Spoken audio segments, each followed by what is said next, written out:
7 words that the failure always said. The last thing almost everyone has thought in life. Number 1, I don't have time. No time? No, you're just living someone else's life. Let me tell you about someone I met at a gas station at 2 a.m. His name was Marcus. His shirt was stained with grease, his eyes bloodshot, and his hands trembling from exhaustion. He was pumping gas into a beat-up Toyota that looked like it wouldn't survive another winter. But it did. Just like Marcus. Marcus worked 2 jobs. He delivered for a fast food company in the morning and worked night shifts as a security guard at a parking lot. He had 2 small kids and a mother bedridden with diabetes. His wife had left 3 years ago. He had no one except himself. I asked him, "How do you do it?" He looked at me and gave a smile, the saddest smile I've ever seen. "I don't have time to complain, man, but I still got time to dream." Sounds cool, right? But wait, every night after finishing his shift at 2 a.m., Marcus didn't go home and sleep. He sat in that old Toyota, opened a laptop, hooked into the free Wi-Fi from the nearby McDonald's, and studied coding. Yes, a man with 2 jobs, 2 kids, and a sick mother, learning to code. Why? I'm tired, yeah, but if I don't learn, my kids will live this life, just like I did. I'll live tired so they don't have to. 3 years later, I saw Marcus again.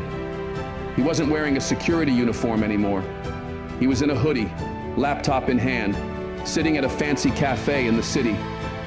He's now a freelance developer, making over $100,000 a year, working from home, taking care of his mom, picking up his kids from school.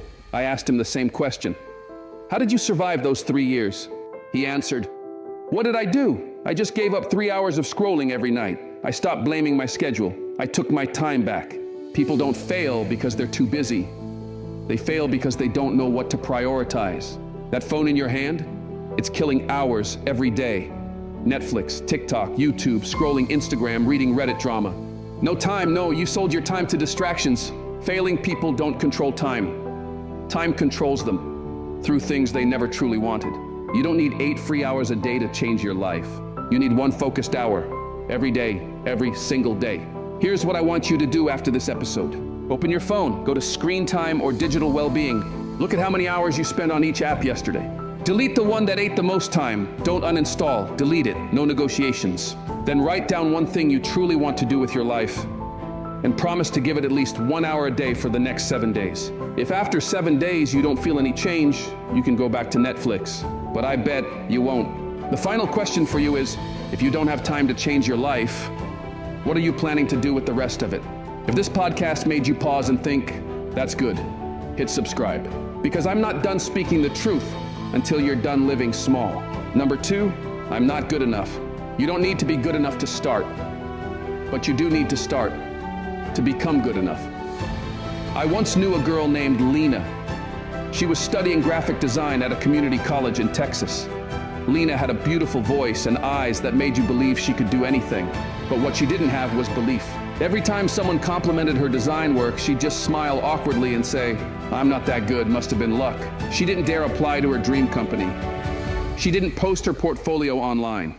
Never applied for internships. She spent her entire final year doing the safe stuff and buried her dreams in fear. I asked her, "Why don't you just try? I think you're really talented." Lena looked at me, eyes red, and said, "I'm just scared people will find out I'm not as good as they think." Sound familiar? That's imposter syndrome. That fear that you're not enough, that you're a fraud, that you're only meant to do small things, stay quiet, and stay safe. But then one day, Lena got fired from her part-time job at a coffee shop. She was forced to face her biggest fear, showing the world what she could really do. And guess what? She opened an Instagram account and started posting her old designs, the ones she thought no one would like. 3 months later, a small marketing agency in Chicago offered her a remote design job. 1 year later, she had over 70,000 followers and became a full-time freelancer. 3 years later, Lena was behind viral campaigns for brands like Glossier, Etsy, and Squarespace. I asked her again, "Do you think you're good enough now?" She smiled, no longer awkward, a confident smile. "Now I know. Being good isn't the starting point. Being good is the reward for those who dare to start without being good." People don't fail because they're not good enough. They fail because they wait to be good enough before they start. Here's the truth, you'll never be ready. Nobody's ready the first time. Not for their first job, first post, first pitch, or first time on stage. But you know who wins? The ones who dare to be bad the first time. The ones who improve bit by bit every time they fail. Being good isn't the reason to begin. It's the result of not giving up. If you're scared, remember this. Everything you want in life is on the other side of not feeling good enough. The final question for you is, if you're waiting until you're good enough to live your life, whose life are you living in the meantime? If this episode felt like a tough love slap in the face, that's the point. Hit subscribe, because I'll keep saying what others won't until you stop living small. Number 3, I wasn't born with advantages. You don't choose where you're born, but you choose where you'll die and what's written on your tombstone. Andre was born in Southside Chicago, a place where kids learn to dodge bullets before they learn the alphabet. His mom was a janitor. His dad went to prison when Andre was 7. In his neighborhood, graduating high school was a feat. College, a fantasy. Becoming someone, out of the question. Andre believed one thing: the world wasn't made for people like him. He saw the rich kids on the internet. Nice cars, big houses, opportunities laid out. Meanwhile, he had to work 2 jobs just to eat and pay tuition. No open doors, no guidance, no ticket to success. He kept repeating a line like a curse. I wasn't born to succeed. I didn't have the privileges others had.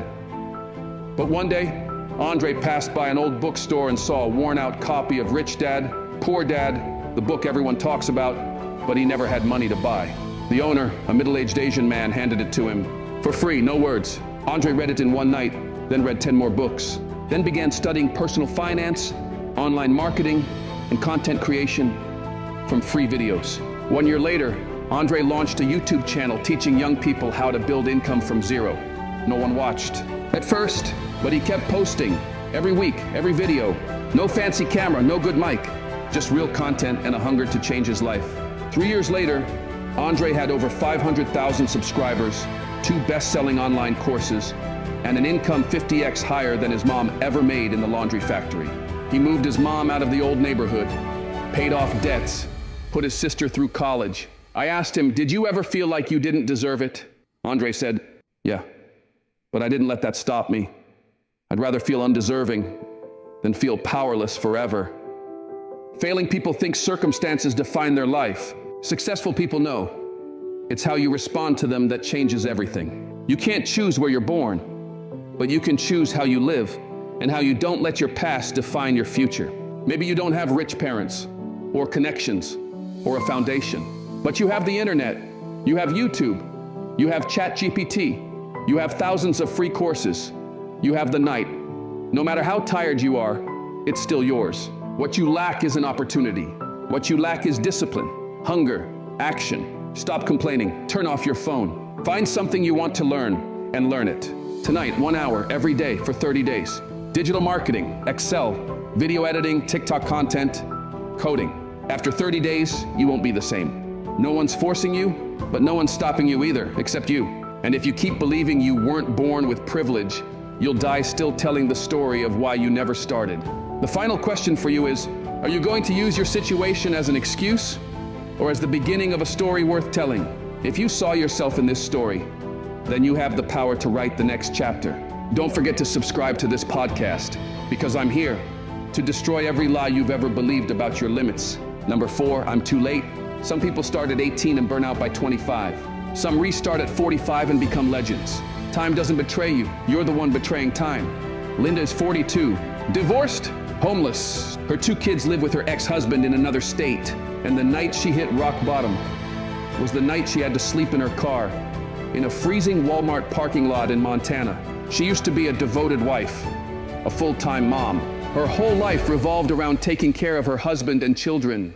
But when the marriage collapsed, Linda had no degree, no skills, no home to return to. She looked for work everywhere, waitressing, doing laundry for strangers, house sitting. But every night, when she'd scroll through YouTube to kill time, she'd see people younger, smarter, more talented, doing the very things she wished she had started 20 years ago. And then one night she said the same sentence that millions of others have whispered in quiet despair: I'm too late. But then one night she stumbled upon a video. A 70-year-old woman who used to be homeless now teaching others how to bake. With over 1 million followers on TikTok, Linda broke down and cried. That night, she made a decision. She downloaded Canva, started learning basic design. She took the smallest gigs on Fiverr, $5 banners, $10 PowerPoint slides, $15 resume edits. She wasn't fast, but she was relentless. 1 year later, she had her own portfolio and landed a full-time remote job with a small startup. 2 years later, she was able to rent her first apartment and finally brought her kids back home. 3 years later, she launched a YouTube channel teaching middle-aged women how to learn digital skills. With over 60,000 subscribers and dozens of students every month. And every time someone messaged her saying, "It's too late for me," Linda always replied with one line, "If you're still breathing, you're still on time." Failures use age as an excuse for delay. Winners use age and all the experience and mistakes that come with it to start again. You see someone who's 5 years ahead of you, 10 years? Then ask yourself, what are you going to do in the next 5 years? Besides sitting there regretting it. Yes, you've wasted time. But if you're still repeating that line today, instead of doing something about it, then you're not a victim of time. You're its accomplice. Start late. Start slow. Start while shaking. Start while no one claps for you. Start because you're still alive. You don't need to become someone great. You just need to not die while you're still breathing. Turn off this podcast. Open Google. Search for a skill you think only young people learn, and learn it. Like your life depends on it, because it does. And I'll ask you just one question. Will you live the next 10 years as someone who restarted, or someone still saying, "I'm too late"? If you see yourself in Linda's story, remember, Linda wasn't special. She just started while everyone else was still sitting around, counting their age. Don't forget to hit subscribe, because the next chapters will keep dismantling every lie fear ever whispered into your mind. Number 5, I don't want to be judged. People don't laugh because you started. They laugh because they're scared you'll go further than they ever did. Once upon a time, Cameron was just a quiet college student at a small community college in Ohio. Always wore hoodies, sat in the back, kept to himself. He loved drawing, and he was actually good at it. But the moment he posted his first sketches on Instagram, his friends laughed. Comments like, "Looks like a kid drew this. Who would pay for this?" Okay, Mr. Self-proclaimed artist. So he deleted everything. And ever since, every time Cameron thought about doing something bigger, one sentence echoed in his head, "I don't want to be judged." So he hid his talent, avoided the spotlight, played it safe. He graduated, worked in an Amazon warehouse, later took a customer service job at a phone company. A stable job, but a soulless life. Then at 27, an old friend, someone who used to be laughed at too, called him. "Hey man, remember those sketches you used to draw? I still have them. I framed one in my new studio." Cameron cried. That night he reopened Instagram, started posting new drawings. But this time, he turned off the comments. Not because he was afraid of judgment, but because he didn't need approval anymore. All he needed was to draw, to be himself. 6 months later, a small indie game company hired him to design characters. 1 year later, he had over 200,000 followers. He even launched an online course for beginner artists. He's not as famous as the big influencers, but he's living off his passion without fearing the laughter anymore. Failures stay quiet, afraid of how others look at them. Success comes when you keep showing up until their eyes have no choice but to respect you. Judgment is inevitable, but if you let it dim your light, you're living the life someone else chose for you. The more authentic you become, the more people will say you're delusional or too ambitious. But remember, they're not laughing because you're bad. They're laughing because deep down, they know you might succeed and they won't. So tonight, do the thing you've been scared to do. Post that first sketch, record that first song, write that first caption. Apply for that job you think is out of your league. You don't need anyone's permission to live your passion. You just need to stop waiting for applause to start. And let me ask you, how long will you let the fear of being judged keep you from becoming who you're meant to be?